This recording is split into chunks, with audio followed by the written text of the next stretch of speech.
ডিব্ৰুগড়ত তৃণমূল কংগ্ৰেছৰ কাৰ্যনিৰ্বাহক সভা অনুষ্ঠিত। যি সময়ত লোকসভা নিৰ্বাচনক লৈ শাসক বিৰোধী দলৰ মাজত তৎপৰতা বৃদ্ধি পাইছে, সেই সময়ত ডিব্ৰুগড়ত অসম তৃণমূল কংগ্ৰেছৰ ডিব্ৰুগড় জিলা সমিতিৰ প্ৰথমখন বৰ্ধিত কাৰ্যনিৰ্বাহক সভা অনুষ্ঠিত হয়। ডিব্ৰুগড় চহৰৰ পেঞ্চনাৰ ভৱনত অনুষ্ঠিত হোৱা তৃণমূল কংগ্ৰেছৰ সভাত সমাগত লোকসভা নিৰ্বাচনক লৈ দলটিয়ে আলোচনা কৰে। টিএমচিৰ ৰাজ্যিক প্ৰশাসনিক সাধাৰণ সম্পাদক গজেন্দ্ৰ প্ৰসাদ উপমন্যুৰ উপস্থিতিত অনুষ্ঠিত হোৱা সভাত লোকসভা নিৰ্বাচনত দলৰ স্থিতি সম্পৰ্কে আলোচনা কৰে। ডিব্ৰুগড়ৰ পৰা দীপিকা বৰুৱাৰ ৰিপৰ্ট। এবাৰ আমাৰ তৃণমূল কংগ্ৰেছ যথেষ্ট শক্তিশালী হৈছে। 33খন জিলাৰ ভিতৰত আমি 4টা লোকসভাৰ সমষ্টি আমি যিহেতু প্ৰাৰ্থিত্ব প্ৰক্ষেপ কৰিম বুলি আমাৰ চেণ্ট্ৰেল কমিটিৰ ফালৰ পৰা আপোনাৰ সিদ্ধান্ত গ্ৰহণ কৰা হৈছে। আৰু দ্বিতীয় কথাটো হ'ল আমাৰ আজি ডিব্ৰুগড় জিলাৰ পেঞ্চন ভৱনত আমি আজি বৈদিক কাৰ্যনিৰ্বাহক সভা এখন অনুষ্ঠিত কৰিছোঁ। অনাগত লোকসভা নিৰ্বাচনত আমাৰ মানে ভূমিকা কেনেধৰণৰ হ'ব তাৰ ওপৰতে আমাৰ আলোচনা হৈ আছে বৰ্তমান। আৰু আমাৰ মানে কি হ'ল, আমাৰ যিটো এলায়েন্স কথাটো আগতে সুধি গৈছে, এলায়েন্সত আমি আছোঁ, তথাপিতো যদি আমি বিচৰা ধৰণে নহয় তেতিয়াহ'লে আমি নিজৰ প্ৰাৰ্থিত্ব দিম বুলি আমি আলোচনা কৰিছোঁ। আমাৰ 33খন জিলাত আজি ডিব্ৰুগড়ত আমাৰ অনুষ্ঠিত হৈছে আৰু ইয়াৰ আগতে আপোনাৰ যোৰহাট, গোলাঘাট, আপোনাৰ শিৱসাগৰ এনে কৰি বিভিন্ন জিলাত হৈ আছে। ইয়াৰ পাছত তিনিচুকীয়াত হ'ব।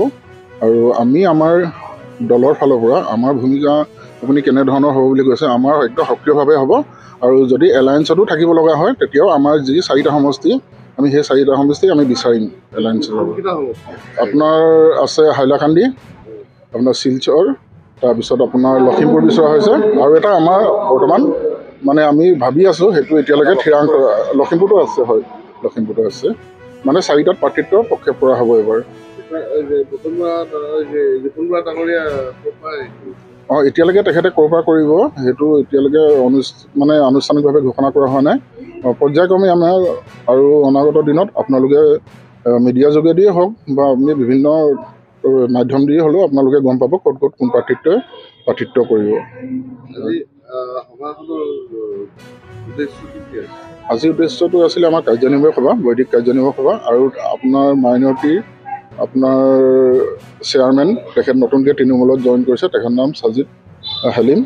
আৰু তেখেতৰ লগত মহিলাৰ আমাৰ মৰ্চা বুলি নকওঁ এতিয়ালৈকে মানে আমি নাম ঘোষণা কৰা নাই। তেখেতৰ যথেষ্ট মহিলা লৈ আহিছে, প্ৰায় 1.5 শতাধিক লৈ আহিছে। তেখেতৰ আজি সেই আমাৰ তৃণমূল কংগ্ৰেছত আমাৰ জইন কৰিছে তেখেতলোকে ডিব্ৰুগড়ত। আগন্তুক লোকসভা নিৰ্বাচন যিহেতু সমাগত, এপ্ৰিল মাহৰ ভিতৰত আমাৰ নিৰ্বাচন হোৱাৰ কথা আছে। আৰু এই নিৰ্বাচনত আমাৰ দলৰ কি প্ৰস্তুতি হ'ব, আজি সেই গোটেই অসমত আমাৰ অসম তৃণমূল কংগ্ৰেছৰ মুঠ 33খন জিলাত আমাৰ কমিটি আছে। আৰু এই 33খন জিলা কমিটিতে আমি এই বৰ্ধিত কাৰ্যনিৰ্বাহক সভা অনুষ্ঠিত কৰিবলৈ দিছিলোঁ। আৰু তাৰ এটা অংশ হিচাপে আজি ডিব্ৰুগড়তো এই বৰ্ধিত কাৰ্যনিৰ্বাহক সভাখন অনুষ্ঠিত হৈছে। এতিয়া আগন্তুক লোকসভা নিৰ্বাচন সম্পৰ্কতে আমি এইখন কৰিবলৈ দিছিলোঁ।